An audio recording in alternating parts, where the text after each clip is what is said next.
था। उसने जल्दी से नंबर डायल किया। दूसरी ओर से फोन उठाते ही उन्होंने कहा, मैं किशोर कुमार बोल रहा हूँ, क्या मैं पूछ सकता हूँ कि आप कौन हैं? मैं देवी प्रसाद हूँ। आधे मिनट तक देवी प्रसाद से बात करने के बाद वो जोर से चिल्लाया, हवाई अड्डे के सभी मार्गों को सील कर दो, उड़ान भरने वाले सभी विमानों को निलंबित करो और एयरपोर्ट से सभी पर्यटकों को बाहर निकालने का इंतजाम करो। टाइम बम ढूंढने के लिए तुरंत पुलिस बल और बम निरोधक दस्ते को बुलाओ और हमारे सभी लोगों को सूचित करो कि यदि धनुष धवंस नाम का लड़का आता है तो उसे तुरंत अंदर आने दो और उसकी जरूरत की हर चीज तैयार करो, चाहे वो कुछ भी मांगे। किशोर कुमार जल्दी से अपने साथ खड़े सभी लोगों को निर्देश दे रहा था। मैंने पहले ही इसकी व्यवस्था कर दी है चीफ। यदि वास्तव में हमारे एयरपोर्ट पर टाइम बम हैं और हम उन बमों को समय रहते ना ढूंढ पाए तो हमें भारी नुकसान उठाना पड़ेगा। इसलिए आप में से हर एक व्यक्ति को सतर्क हो जाना चाहिए। जल्दी करो। जी बॉस, सभी ने एक साथ कहा। उसी समय एक डोमेस्टिक फ्लाइट एयरपोर्ट पर उतर रहा था। वो रनवे पर धीमा हो गया और जल्दी से पूर्व निर्धारित जगह पर रुक गया। कुछ मिनट बाद केबिन के दरवाजे पर हसमुख लाल दिखाई दिया। धीरे धीरे सीढ़ी से नीचे उतरते ही उसकी भौहें टेढ़ी हो गई। उसके पीछे एक दुबली पतली सजी धजी और सुंदर महिला सेक्रेटरी और काले सूट में 4 बॉडीगार्ड भी थे। यहाँ इमरजेंसी सायरन सुनाई दे रहा है बॉस, एक बॉडीगार्ड ने कहा। वो बहुत ध्यान से सामने देख रहा था। आइए पूछते हैं कि क्या हुआ, हसमुख ने सर हिलाते हुए कहा। ओके बॉस, बॉडीगार्ड ने सम्मान पूर्वक कहा। तभी वहां पर एक इमरजेंसी घोषणा सुनाई दी। देवियों और सज्जनों, कृपया ध्यान दें कि सुरक्षा कारणों से हवाई अड्डे के सभी मार्गों को तुरंत बंद कर दिया जा रहा है। उनमें से ज्यादातर बम विस्फोट से संबंधित मुद्दे थे। ऐसा लगता है जैसे कोई बड़ी घटना घटी है, खुद से बुदबुदाते हुए हसमुख तुरंत चिल्लाया। चलो वीआईपी लेन से चलते हैं। हवाई अड्डे से लगभग 10 किलोमीटर दूर एक सड़क पर धनुष बेहद गंभीर हो गया था। वो जिस बात की चिंता कर रहा था वो आखिरकार हो ही गया। सड़क पर ट्रैफिक जाम हो गया। यहाँ पूरे रास्ते उसने अपनी कार की गति को सीमित कर दिया। यहाँ तक कि कुछ हल्की और गंभीर दुर्घटनाएं भी हुई। कई ट्रैफिक पुलिसकर्मी भी उसका पीछा कर रहे थे। हालांकि देवी प्रसाद से संपर्क करने के बाद वे जल्द ही गायब हो गए। अब मुझे कार यहीं पर छोड़नी होगी। अपने सामने ट्रैफिक जाम को देखते हुए धनुष ने जल्दी से निर्णय लिया। कार से बाहर निकलने के बाद वो तेजी से सड़क किनारे वाली गली की ओर बढ़ गया। रात की मंद रोशनी के बीच धनुष रात के अवतार की तरह था। इस समय कोई भी उसकी आकृति को नहीं देख पाएगा। यहाँ तक कि अगर कोई अपना ध्यान केंद्रित करे तो वे केवल एक चमकती हुई परछाई को ही देख सकते थे। यहाँ से एयरपोर्ट लगभग 10 किलोमीटर है और 20 मिनट पहले ही खत्म हो चुके हैं। धनुष प्रार्थना कर रहा था कि टाइम बम फटने का समय बढ़ जाए। उसका दृढ़ विश्वास था कि जैसे ही वो एयरपोर्ट पर पहुंचेगा तो वो जल्दी ही पूरे एयरपोर्ट की छानबीन कर लेगा। आखिरकार एक बार जब वो अपनी आध्यात्मिक चेतना से वहां के पूरे क्षेत्र को कवर कर लेगा तो उससे कुछ भी नहीं छिप सकता था। जब वो एयरपोर्ट से केवल 2 किलोमीटर की दूरी पर था तो उसकी पैनी निगाहों ने कई कारों को एयरपोर्ट से बाहर भागते हुए देखा।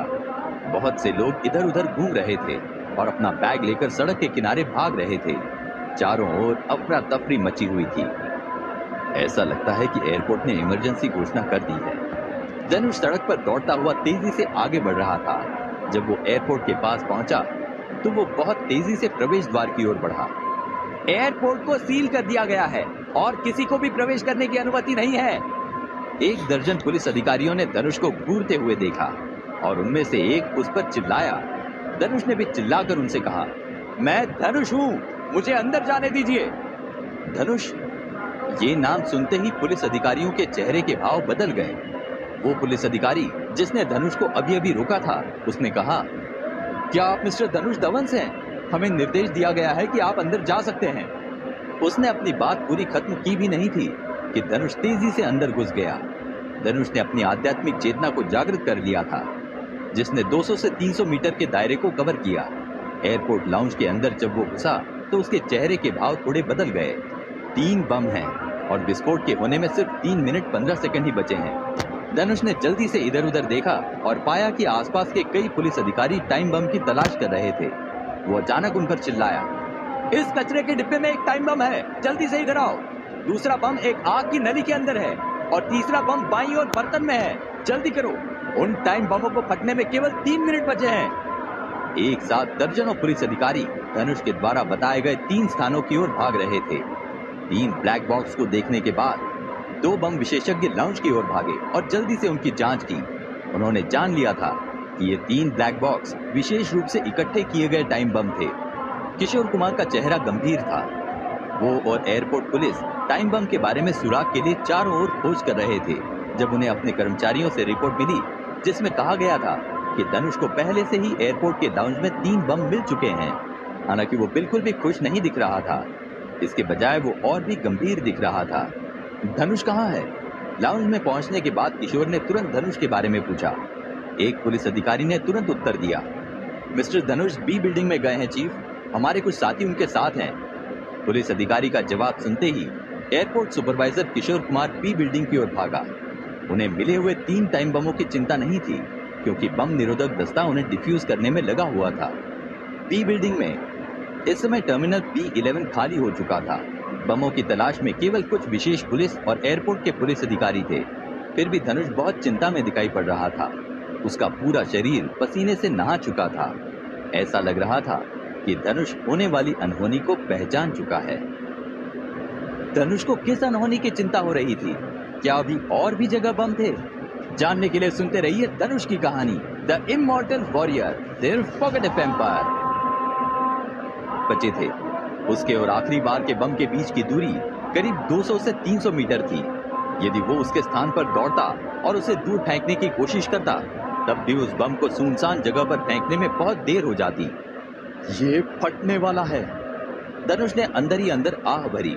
तभी वो तेजी से मुड़ा और दूर चला गया। वो जल्दी से खुली हुई खिड़की से रनवे की ओर भागा। इस समय धनुष ने अपने सितारों की ऊर्जा को अपने पैरों पर परिचालित किया और लगभग उड़ते हुए रनवे के केंद्र की ओर भागने लगा। जब उसने 4 टाइम बम दूर फेंके तब उन बमों के फटने में कुछ ही सेकंड बचे थे। Boom boom boom boom boom 5 time bomb एक साथ फटे। बी बिल्डिंग के अंदर विस्फोट के अलावा रनवे पर 4 टाइम बमों के शॉकवेव से धनुष को पीठ पर बहुत तेज झटका लगा जिससे वो उल्टा होकर कंक्रीट की जमीन पर आकर गिरा। धनुष ने एक लंबी गहरी सांस ली। एक साथ फटने वाले 4 टाइम बमों की शक्ति ने उसकी स्थिति बेहद दयनीय बना दी थी। इस समय उसकी साधना का स्तर बहुत उत्तम था। फिर भी अगर वो सीधे 4 बार बमों के विस्फोट के लपेटे में आ जाता तो वो गंभीर रूप से घायल हो जाता। धनुष लंगड़ाते हुए किसी तरह लगभग रेंग कर वापस इमारत में पहुंचा। जहां टाइम बम फटा था वहां की स्थिति देखकर वो काफी भाग्यशाली महसूस कर रहा था। वास्तव में जब वो न्यू वर्ल्ड सेंटर से भागा तो उसने इस बुरी स्थिति के लिए पहले ही तैयारी कर ली थी। उसे आभास हो चुका था कि एयरपोर्ट में विस्फोट हो जाएगा, लेकिन लोगों को बचाना बेहद जरूरी था। इस समय एयरपोर्ट में कोई भी इस विस्फोट से पीड़ित नहीं हुआ था और एयरपोर्ट की जो हानि हुई थी उसकी भरपाई तो की जा सकती है। गलियारे से गुजरते हुए धनुष को कदमों की तेज आवाज दूर से सुनाई दे रही थी। धनुष ने चारों ओर देखा तो एक मध्यम आयु का आदमी जिसने सूट और टाई पहनी थी वो दर्जनों पुलिस अधिकारियों के साथ उसकी ओर दौड़ता हुआ आ रहा था। क्या कोई घायल हुआ था? किशोर ने धनुष को देखते ही उससे पूछा था। किशोर कुमार के आने पर हॉल पूरी तरह से अस्त व्यस्त था। हॉल में इस समय सिर्फ एक व्यक्ति था, वो था धनुष। नहीं, सभी को पहले ही निकाल दिया गया था। धनुष ने सुपरवाइजर किशोर कुमार को जवाब दिया। किशोर कुमार की बेचैनी धनुष का जवाब सुनते ही कम हो गई। वो जानता था कि जब विस्फोट होंगे तो क्या होगा और जिस एक चीज के बारे में वो सबसे ज्यादा चिंतित था वो थी घायलों और मृतकों की संख्या। धनुष का जवाब सुनने के बाद उसने सर हिलाते हुए पूछा, तुम कौन हो?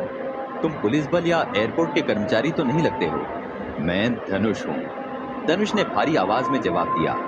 चौंकते हुए किशोर कुमार तेजी से धनुष का अभिवादन करने के लिए आगे बढ़ा और कहा, नमस्कार मिस्टर धनुष, मुझे सचिव देवी प्रसाद का पहले ही फोन आ चुका था। आपने हमारे लिए जो कुछ भी किया है उसके लिए बहुत बहुत धन्यवाद। धन्यवाद की आवश्यकता नहीं है, धनुष ने कहा। देश की सुरक्षा और संपत्ति की रक्षा करना प्रत्येक नागरिक का दायित्व है जिसकी सभी को चिंता होनी ही चाहिए। आइए यहाँ से चलते हैं। वैसे आपका नाम क्या है?